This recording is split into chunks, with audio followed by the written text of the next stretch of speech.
Assalamu alaikum to all of you. Today we are talking about daily routine medicines, their uses and their contraindications. Contraindications मतलब कि किन conditions में वो use नहीं होती medicine.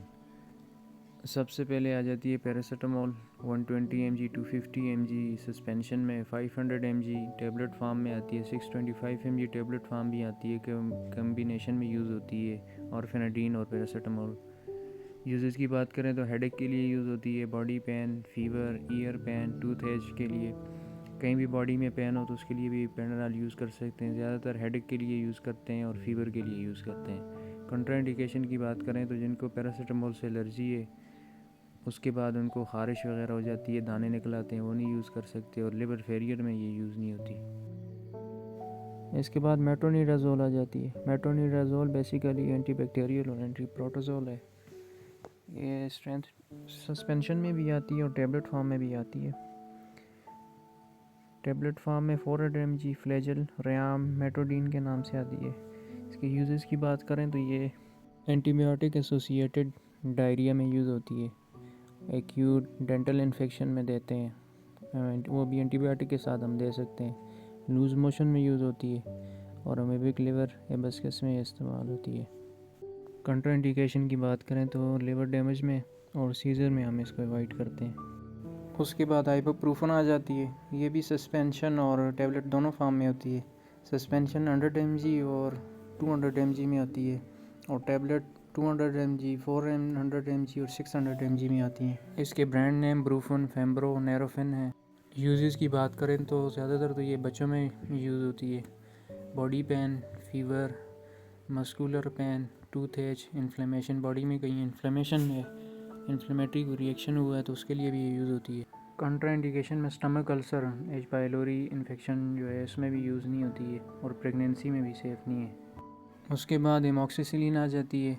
ये 1 to 5 mg 250 mg सस्पेंशन में अवेलेबल होती है, और 250 mg कैप्सूल और 500 mg कैप्सूल में अवेलेबल होती है। ये मॉक्सल ओस्पामॉक्स मॉक्सिलिन के नाम से मार्केट में अवेलेबल होती है। मॉक्सिसिलिन एक एंटीबायोटिक है जो ब्रोंकाइटिस, एक्यूट ब्रोंकाइटिस में और क्रोनिक दोनों में यूज़ होती है। डेंटल एबस्कस, दांतों के इन्फेक्शन के लिए ज़्यादा यूज़ होती है, और उसके बाद टॉन्सिलाइटिस में भी, गले के इन्फेक्शन के लिए भी, यूटीआई यूरिनरी ट्रैक इन्फेक्शन के लिए भी इस्तेमाल होती है। सॉफ्ट टिश्यू इन्फेक्शन के लिए भी यूज़ होती है, लाइक स्किन के अंदर कोई इन्फ्लेमेशन वगैरह हो गई है, टिश्यूज़ के कोई इन्फेक्शन हो गया तो उसके लिए भी यूज़ होता है। कॉन्ट्राइंडिकेशन में जिन पेशेंट्स को पेनिसिलिन ग्रुप से एलर्जी है तो वो नहीं यूज़ कर सकते। उसके बाद एस्पायरिन आ जाता है। एस्पायरिन 75 mg, 150 mg और 300 mg में टेबलेट फार्म में आती है। डिस्प्रिन की फार्म में होती है। लोप्रिन 75 mg में आता है, 150 mg में आता है, और कम्बिनेशन में ये 75 mg में क्लोपिडोग्रिल के साथ यूज़ होता है हार्ट पेशेंट के लिए। यूजेस की बात करें तो हेडेक में यूज़ होता है, डाइल्यूट करके वाटर में आप ले सकते हैं। टूथ एच के लिए, बॉडी में कहीं भी पेन उसके लिए होते हैं। उसके अलावा ये मायोकार्डियल इन्फेक्शन के लिए, उसकी प्रिवेंशन के लिए भी और उसकी ट्रीटमेंट के लिए भी यूज़ होता है। वो क्लोपिडोग्रिल के साथ इसको 300 to 600 mg देते हैं। इस्चेमिक स्ट्रोक की प्रिवेंशन के लिए भी और ट्रीटमेंट के लिए भी यूज़ होती है।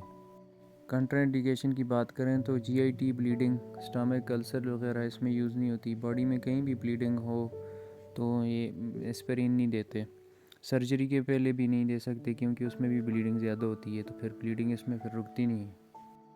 उसके बाद ओमेप्राजोल आ जाती है। ओमेप्राजोल पीपीआई है, proton pump inhibitor, just like esomeprazole, lansoprazole, pantoprazole. 20 mg में भी आती है, 40 mg में भी आती है। कैप्सूल फार्म में, साशे फार्म में भी आते हैं। राइजेक, जोल्बी और लोसेक के नाम से आती है।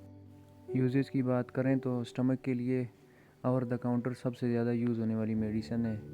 गर्ड के लिए यूज़ होती है, ड्यूडेनल और स्टमक अल्सर के लिए, वॉमिटिंग में भी दी जाती है।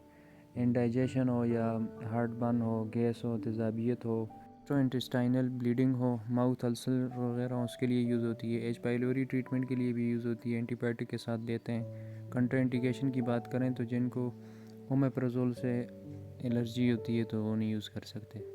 उसके बाद सिट्राजीन आ जाती है, 5 mg 10 mg टेबलेट फार्म में, सिर्फ दोनों फार्म में आती है। रिजेक्स, जर्टिक, बेडाल के नाम से आती है।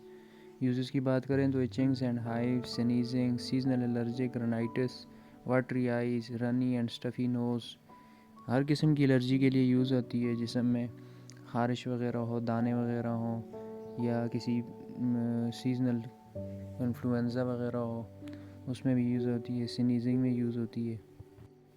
गले की ख़राश के लिए या कोई इंसेक्ट बाइट कर दे तो उसमें भी यूज़ होती है। कंट्राइंडिकेशन की बात करें तो जिनको सिट्राजीन से एलर्जी है वो भी नहीं यूज़ कर सकते, और ड्राइविंग के दौरान, क्योंकि सिडेशन काज करती है इसलिए ड्राइविंग के दौरान भी नहीं यूज़ कर सकते। इसके बाद एमलोडोपिन आ जाती है। 5 mg 10 mg टेबलेट फॉर्म में आती है। जोडेप, सफवेसिक, नॉर्वेसिक के नाम से मार्केट में अवेलेबल होती है। यूज़ की बात करें तो ये ब्लड प्रेशर के लिए यूज़ होती है।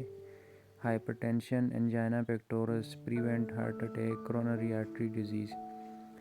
एंजाइना पेक्टोरस के लिए भी यूज़ होती है, और हार्ट की डिजीज़ जो हैं उनको रोकने के लिए भी यूज़ होती है। कोरोनरी आर्टरी डिजीज़ अगर ये रेगुलर यूज़ करें तो कोरोनरी आर्टरी डिजीज़ से भी बचा जा सकता है। कंट्राइंडिकेशन की बात करें तो कार्डियोजेनिक शोक और अनस्टेबल एंजाइना में एमलोडोपिन नहीं देते। इसके बाद मेटफॉर्मिन आ जाता है। 250 mg, 500 mg, 850 mg और 1 ग्राम टेबलेट फॉर्म में आती है। ग्लूकोफेज, ग्लूसियंट और न्यू फेज के नाम से मार्केट में अवेलेबल होती है। यूज़ की बात करें तो ये डायबिटीज़ के लिए यूज़ होती है। डायबिटिक मेलाइटिस टाइप 2 जो होती है उसके लिए यूज़ होती है। और जो फैटी बंदे होते हैं ओबेसिटी के लिए भी यूज़ होती है, लेडीज़ में या जो जेंट्स में ज़्यादा फैटी होते हैं, फैटी लिवर होता है और फैटी उनका बेली होता है, उसके लिए भी यूज़ होती है। कंट्राइंडिकेशन की बात करें तो ये रीनल डिसफंक्शन में यूज़ नहीं होती। उसके बाद मल्टीविटामिन्स आ जाते हैं। नेरोबियान, कैल्सांडी, सर्बिक्सी, ऑक्टीलेट्स एम, वंस डे मैन के नाम से आते हैं।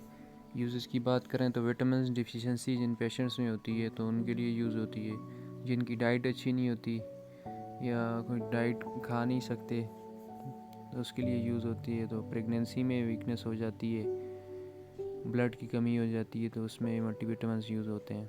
कंट्राइंडिकेशन की बात करें तो लिवर डिजीज़ में नहीं यूज़ होती, और रीनल कैल्कुलाई, क्योंकि कैल्शियम की वजह से कैल्कुलाई ज़्यादा भी हो सकती है तो इसलिए रीनल कैल्कुलाई में भी नहीं यूज़ होती।